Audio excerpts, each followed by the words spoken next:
कि जो कर्नाटक साउथ में बीजेपी का किला है, क्या बीजेपी उसे बचा पाएगी? आंकड़ों के जरिए पूरी कहानी हमने आपको बताई है।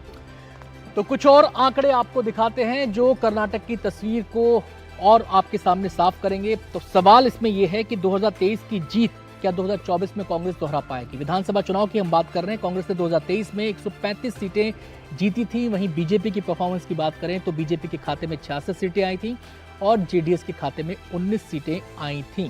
तो ये तो हुआ सीटों का गुणागुणित 2023 के विधानसभा चुनाव में। लेकिन अब सवाल यहां पर यह खड़ा हो रहा है, अगर कांग्रेस की परफॉर्मेंस की बात करें कि अगर कांग्रेस 5% वोट झटक लेती है बीजेपी का तो क्या होगा? उससे पहले यह समझ लीजिए कि 2019 के चुनाव में नतीजे क्या रहे थे। 2019 में बीजेपी के खाते में शानदार परफॉर्मेंस के साथ 25 सीटें आई और कांग्रेस को केवल 1 सीट मिली। अब 5% अगर बीजेपी का वोट कांग्रेस के खाते में आता है तो क्या होगा?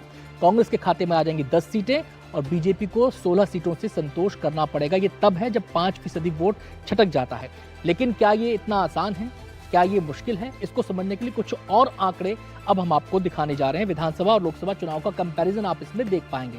अब ये आंकड़ा आपके सामने है जिसमें आप देख सकते हैं कि 2008 में जब बीजेपी ने 110 सीटें जीती थी, सरकार बनाई थी, तो 2009 के लोकसभा चुनाव में बीजेपी को 19 सीटें मिली थी। यानी कि विधानसभा में भी बीजेपी का अच्छा परफॉर्मेंस रहा और लोकसभा में भी बीजेपी का अच्छा परफॉर्मेंस रहा। अगले आंकड़े की तरफ हम रुख करते हैं, वहां पर तस्वीर कुछ और समझ में आएगी। यहां पर आती है बारी कांग्रेस की।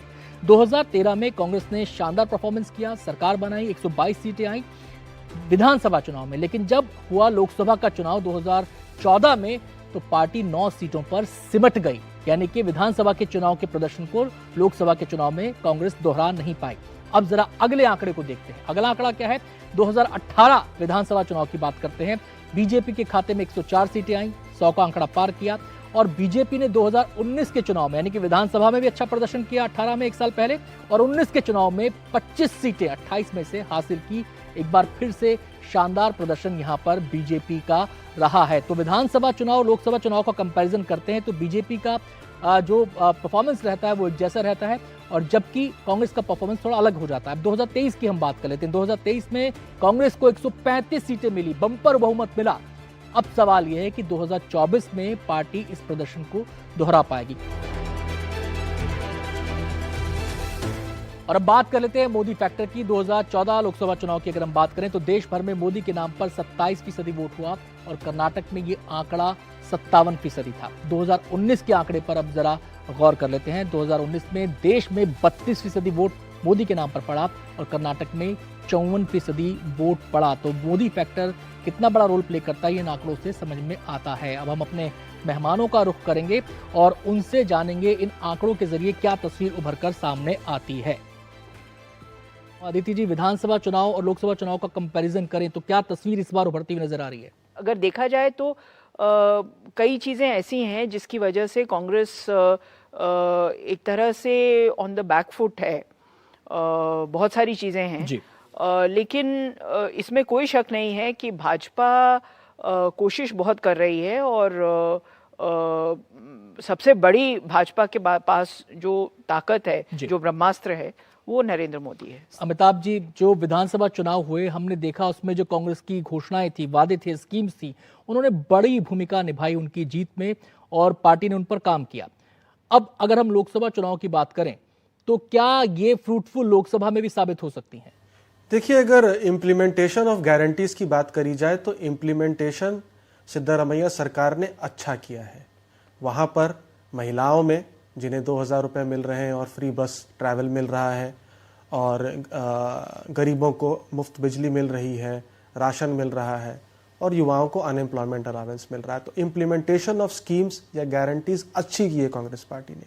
लेकिन अब सवाल यह उठता है कि इन इम्प्लीमेंटेशन ऑफ स्कीम्स का बेनिफिट जनता सिद्धारमैया या कांग्रेस को एक लोकसभा इलेक्शन में देगी या विधानसभा इलेक्शन में देगी? ये बहुत बड़ा सवाल है। हो सकता है बहुत सारे लोग इस बात को एक्सेप्ट करें कि ये लोकसभा चुनाव है और इसमें दूसरे मुद्दों पर वोटिंग होती है। एक दो जो और बातें हैं वो ध्यान में रखने वाली ये हैं कि इससे क्या है कि महिलाओं और पुरुषों में भी थोड़ा एक कॉन्फ्लिक्ट या डिसकंटेंट हो गया है, पुरुषों में खास करके, क्योंकि महिलाओं को 2000 रुपये मिल रहे हैं, महिलाओं को फ्री बस ट्रैवल मिल रहा है, जिसकी वजह से बसों में जो है वो भीड़ जो है वो बढ़ गई है और कई पुरुष जो हैं वो नाराज हो गए हैं सिद्धारमैया सरकार से कि उन्हें कैश डोल नहीं मिल रहा है। और ये जातियों में भी देखने को मिल रहा है। SC, ST, OBCs, माइनॉरिटीज में स्कीम्स का इम्प्लीमेंटेशन अच्छा है, वहाँ इम्पैक्ट अच्छा है, जबकि जो अपर कास्ट हैं और जो डोमिनेंट कास्ट हैं वो कलिगा, लिंगायत समाज, इन तीनों जातियों में स्कीम्स को लेकर के काफ़ी नाराज़गी भी है, खासकर क्योंकि इसकी वजह से जो है वो जो कर्ज है राज्य का वो इस बार लगभग 20,000 करोड़ बढ़ गया है, और जो रेवेन्यू सरप्लस स्टेट हुआ करता था आज कर्नाटक रेवेन्यू डेफिसिट स्टेट हो गया है। जी, मैं अदिति जी का यहाँ पर रुक करना चाहूंगा। अदिति जी, अब एक बड़ा सवाल और है, वो है मोदी फैक्टर। ये कितना बड़ा फैक्टर है इस चुनाव में अगर हम कर्नाटक की बात करें तो? देखिए, पहली बात तो मेरे ख्याल से कर्नाटक में भाजपा ने अपने कैंडिडेट्स को काफ़ी फेरबदल किया है। वहाँ पर सबसे ज़्यादा पूरे देश में अगर देखा जाए तो हर लोकसभा सीट पर सबसे ज़्यादा 80 प्लस या 75 प्लस के कैंडिडेट्स पिछली लोकसभा में थे। उनमें से कई रिटायर हो गए हैं और उन्होंने स्वयं ये घोषणा की है कि हम चुनाव नहीं लड़ेंगे। उसके अलावा बहुत सारे ऐसे लोग हैं, सदानंद गौड़ा जैसे लोग हैं, जिन्होंने जो मेरे ख्याल से थोड़ा सा गुस्से में हैं, और उन्होंने भी कहा है कि हम भाजपा का चुनाव नहीं लड़ेंगे, मतलब भाजपा की तरफ से नहीं लड़ेंगे। तो कुल मिला के ये जो फेरबदल हुआ है, इसमें कैंडिडेट कई परिस्थितियों में नया है भाजपा का, और इसमें मोदी जी का की छवि कैंडिडेट से ज़्यादा बड़ी है।